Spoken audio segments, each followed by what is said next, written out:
My name's Ellis, I'm 24 and I was diagnosed with endometriosis when I was 19. I started my periods when I was 11 and from the age of 12 I started developing really heavy periods. Fainting at school, time off school. I went to the GP several times and was put on the pill for many years. Kept going back because I started suffering more fainting and I was anemic, so I was put on iron tablets, and then from the age of 16 I was put on the depot injection. I was on that for a couple of years. My first surgery was when I was 19 and they diagnosed me with endometriosis. I had it on my right ovary and tube and it was stuck to my bowel, and I had some on my bladder as well. So I was sent for an ultrasound scan to see if it was polycystic ovaries. Got the scan back and everything was clear. I got called into my doctor's surgery for them to tell me that it was effectively all in my head, the pain, and that I was a woman. Did I understand that periods were supposed to hurt? To my response was like, well, why is nobody around me having the severity that I have? Why are they not on all fours rocking in pain or having the heavy bleeds that I have? So after losing faith from my GP, I didn't go back to the doctors for a good few months, just lived with the pain because you start to believe what they were saying and start to question yourself then. Is this right? Are periods supposed to be this painful? Like, you just don't know what to do. But eventually I did pluck up the courage to go back, and I had several infections, so I was on antibiotics for quite a while, and I just had enough, and I said, I don't feel like there's something wrong, somebody needs to see me.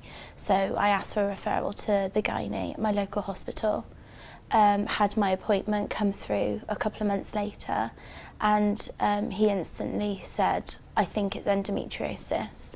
And I hadn't heard anything. I didn't even know what endometriosis was until I went back home and had a look and realised how severe it could really be. The 3 months after my surgery, it was a nice relief for those 3 months. You sort of feel a little bit more human again, and it was nice. I usually carry a spare pair of clothes around in my car because I never know when I'm going to start bleeding or how heavy it's going to be.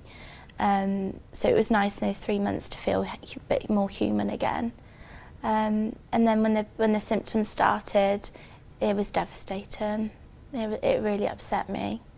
I felt like you don't feel like a woman sometimes, because I just felt like, why me? And why do I have to have this wrong with me? And from the damage from my right ovary and tube, I felt like you start to question about fertility and everything then. I had my second laparoscopy in February 2019, to which they found that my right ovary and fallopian tube now it's gone too far. The endometriosis has done too much damage, and now it's starting to spread over onto my left ovary. So they're in talks now of having more surgery later on this year to remove my right ovary and tube, and try and remove some more of the endometriosis on my left side, try and give me a bit more relief and try to save that ovary. So when I left school, I went straight into hairdressing. I loved my job.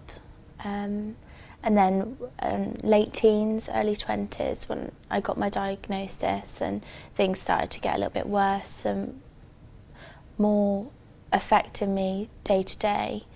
I used to have a lot of time off work, and being in that industry, letting down clients, letting down my boss, and then letting down the girls around me in that salon, it was really difficult. And I'd be fine one minute doing somebody's hair, having a lovely conversation, the next the pain would hit and you wouldn't be able to stand. I'd have to go home. So I did leave my job. I had to leave my full-time job, That was one of the factors why I needed to leave. I was getting too tired, and I now work part-time. It pays the bills, but I don't get sick pay, so it takes a good chunk of my wage out when each month I know I will be off work with endometriosis, having from the flare-ups or the bowel flare-up. So my boss is aware and is amazing. Really is amazing. There is another lady at my workplace who has endometriosis, and it's nice to have somebody else around me at work who understands and is like, do you know what, Ellis isn't doing too good today, she needs to go home. But having a good support network at home and especially at work, it helps a lot. So I stumbled across Women with Endometriosis about a year ago now, after years of not having any support group outside of my family and friends. It was great finding a charity and a bunch of girls who were going through the same thing as me, who understood me, and I could just have it out and just say how I was feeling. It was great to find the support group. If you don't feel like something's right with your periods, get them.